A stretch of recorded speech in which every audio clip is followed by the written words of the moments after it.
जब गरीब लोगों के तरफ से खासकर माइनॉरिटी और दलित आदिवासियों के लिए जो आवाज़ सुनते बहुत खुशी होते थे कि भाई असदुद्दीन ओवैसी हमारा शहर से ये दलित आदिवासी और माइनॉरिटी लोगों के लिए जो लोकसभा में जो आवाज़ उठा रहे, कभी कभी असद साहब ने कांग्रेस के खिलाफ भी बोले तो भी मुझे अच्छा लगता था।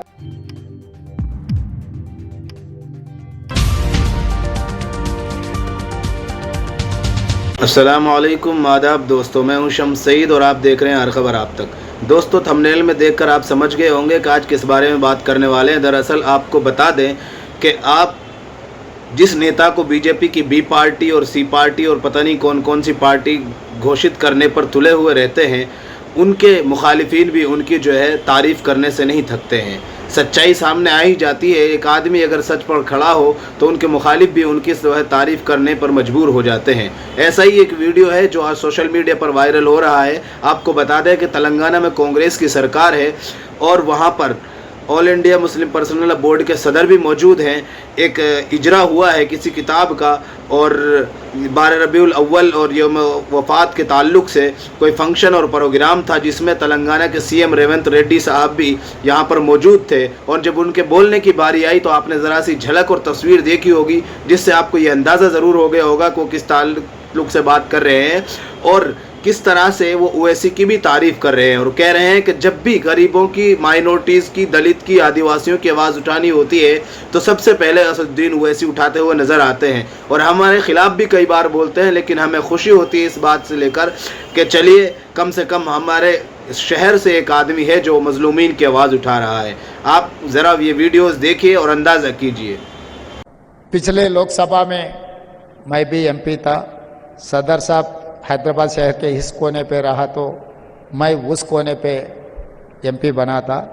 मगर लोकसभा में जब गरीब लोगों के तरफ से खासकर माइनॉरिटी और दलित आदिवासियों के लिए जो आवाज़ सुनते बहुत खुशी होते थे कि भाई असदुद्दीन ओवैसी हमारा शहर से ये दलित आदिवासी और माइनॉरिटी लोगों के लिए जो लोकसभा में जो आवाज़ उठा रहे, कभी कभी असद साहब ने कांग्रेस के खिलाफ भी बोले तो भी मुझे अच्छा लगता था, क्योंकि हमारा ही भाई कुछ आवाज़ उठा रहे।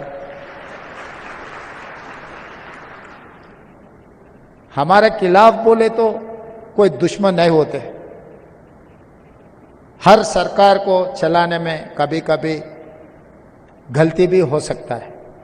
वो गलतियां सुधारने के लिए स्ट्रांग अपोजिशन की भी ज़रूरत है, वो प्रदेश में हो, देश में हो। आज आप देखो लोकसभा में जनता के भाषण बोलने वाले बहुत कम हो गए।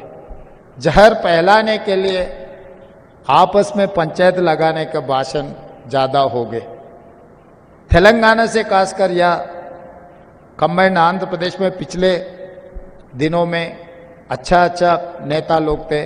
जयपाल रेड्डी जी जैसे अपने तेलंगाना से आवाज़ उठाने वाले थे। आज के तारीख में तो बहुत कम हो गए। बिजनेस और कॉरपोरेट बिजनेस वाले ज़्यादा आ गए। बिजनेस में तो वो लोग तरक्की अच्छा कर रहे हैं, मगर गरीब लोगों का आवाज़ उठाने वाले कम हो गए। 17 में एक ही दिख रहा है मुझे, असदुद्दीन ओवैसी जी, जो गरीब लोगों की आवाज़ बनकर वहाँ पर सुनाने के लिए जो कोशिश कर रहा है। असद साहब हमारे साथ दिए नहीं दिए वो अलग बात है। चुनाव के समय पर हम उनके तरीक़ा से, हमारा तरीक़ा से हम चुनाव लड़ रहे हैं। एक बार चुनाव ख़त्म होने के बाद ऐसे कोई बात नहीं है।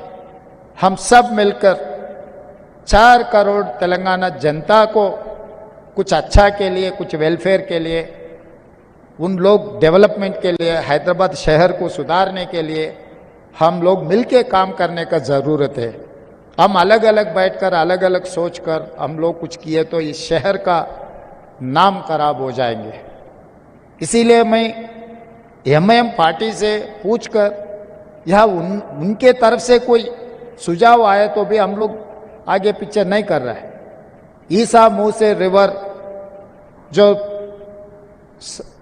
बहुत सालों से वो एकदम खराब हो चुका है, उसमें जो शहर के जितना भी कचरा है उसी में आ रहा है। वो सुधारने के लिए हम लोग कोशिश कर रहे हैं। उनका मदद हम मांगे वो लोग भी आगे आए। और गरीब लोगों को भी, जितने भी गरीब लोग हैं, डबल बेडरूम घर देने के लिए सरकार के तरफ से हम लोग कोशिश कर रहे हैं, उसका भी हम लोग सबका नामा ले रहे। जो जो गरीब है उन लोगों को सरकार के तरफ से जो मदद मिलना है हम लोग वो काम करने के लिए और कोशिश कर रहे हैं। तो इसीलिए आने वाले चुनाव में भी इस देश में, क्योंकि ये हिंदुस्तान अपना मुल्क है, इसको बचाने का जिम्मेदारी अपना ही है और कोई नहीं आएंगे इस दुनिया को, इस मुल्क को बचाने के लिए। जो जहर फैलाने के लिए, चुनाव जीतने के लिए कुछ कोशिश किए तो कोई गलती नहीं है, मगर चुनाव जीतने के लिए एक जहर फैला के अपने आपस में एकदम फिर कभी मिले नहीं मिले जैसा कुछ कामों करने के लिए जो लोग कोशिश कर रहे हैं उन लोगों से बच के रहना है।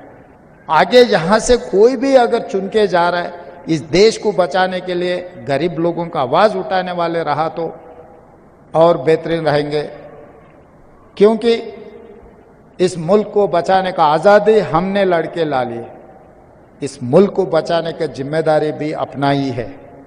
तो जैसे मौलाना रहमानी साहब जो प्रॉफिट मोहम्मद रास्ता जो दिखाए वो रास्ता में गए तो इस मुल्क को बचाने के लिए कोई दिक्कत नहीं है। मैं यकीन से कह सकता हूँ एक अच्छा रास्ता में हम लोग चलना है। ये अच्छा रास्ता अपने को आगे अच्छे दिन लाएंगे। हम लोग सब मिलकर सबके साथ हम लोग ये सरकार चलाने के लिए, और यहाँ के पिछले हिस्ट्री भी देखो, 2 बार नायडू जी को जीता है, 2 बार राजशेखर रेड्डी जी को जीता है, 2 बार चंद्रशेखर राव को भी जीता है, 2 बार कांग्रेस के भी सरकार बनाने के उम्मीद है। ये 10 साल हम गरीब लोगों के लिए, गरीब तरक्की के लिए हम लोग कोशिश करेंगे। और ऐसे मौका बार बार आया तो मैं बहुत खुशी हो जाऊंगी, क्योंकि आपकी आवाज़ भी सुनने के लिए, मिलने के लिए एक अच्छा मौका है। इतने सारे स्कॉलर्स को मिलने का मौका कभी बहुत कम मिलते, ये अच्छा जो मौका मिला है। और जो ऑर्गेनाइजर से जो शामिल हुए बड़े नेता लोग, बहुत सारे जाने माने बड़े बड़े लोग हैं। हम ऐसी किस्मत है कि हम मंच पे बैठे हुआ है, मगर मंच के नीचे जो लोग हैं हमारे से कोई कम नहीं है, हमारे से भी बहुत एक्सपीरियंस और दुनिया के लिए जो काम कर रहे हैं, सबको मैं शुक्रिया अदा करते हुए यहाँ छुट्टी लेता हूँ। धन्यवाद मित्रों। फिलहाल इन तस्वीरों में इतना ही दोस्तों, आगे फिर मुलाकात होगी आपसे किसी ऐसी खबर के साथ। तब तक के लिए जय हिंद, धन्यवाद।